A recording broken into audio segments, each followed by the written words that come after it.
out to raise money that way. God said, if you will let me help you, I will help you. And I had been telling him that he needed outlet for money for the poor in Anacostia, as well as for Morgan. And God said to me one day, I want you to help raise the money.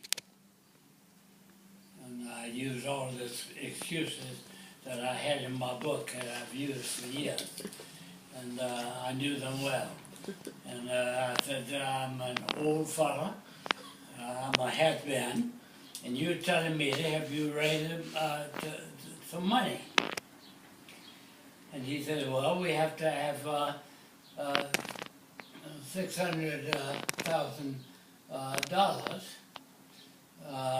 before your application will be accepted. And what are you doing about it? I said, I'm praying.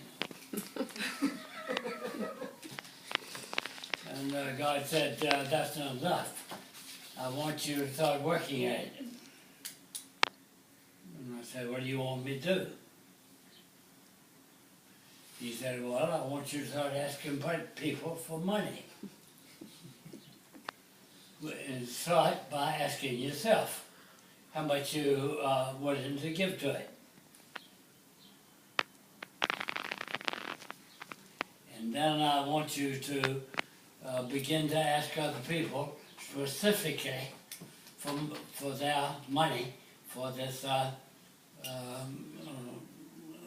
organization or for this institution. He said, my people over there in Anacostia, as well as in the rest of the city, are suffering. And have you felt the suffering at the deeper level?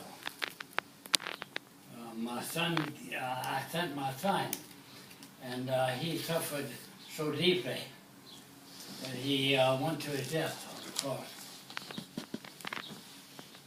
And that is how I felt about the suffering of humanity. That's why I came, to be with, to feel the suffering. Because you can't heal the suffering until you are with the people and feel the suffering and take it on. My son came for me, and we took it on. And so this is one of the rules that I see of the universe. We've got to take on the suffering. We've got to take it on.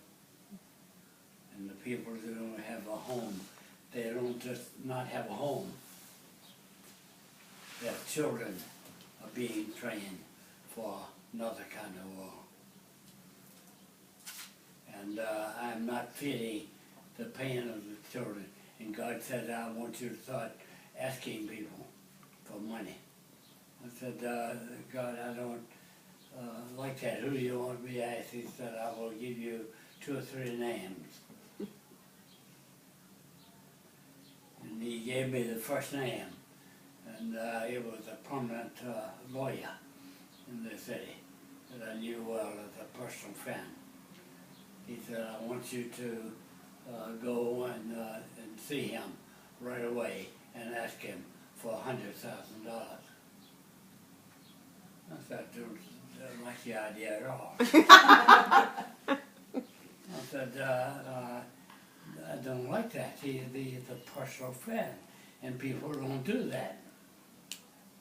And I said, anyway, he's a very busy person. He has told me that he doesn't have time to help me with the questions I've already posed for him. And he said he doesn't have time to come see me, and where am I going to get there? He says he's having lunch with you today. And he said, I said, yes. He said, but you expect me to ask him for $100,000 today? And God said, that's what I told you. And do you want to listen, or do you want me to shut up?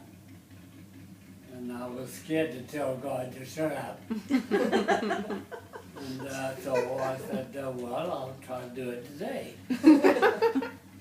And the guy came, and he asked me how I was doing. I said, I'm in bad shape, but I'm in trying to be a better follower of Christ. And he said, how are you doing that? I said, he told me to ask you a question when you went here today. And I said, I'm very embarrassed to do it. It violates all the rules that I've known and believed in, that you don't ask your personal friends specifically for money. I said, but I had that in my prayer time this morning, and here I am, and I'm asking you not to give $100,000, but to consider giving. I have no idea what you should give,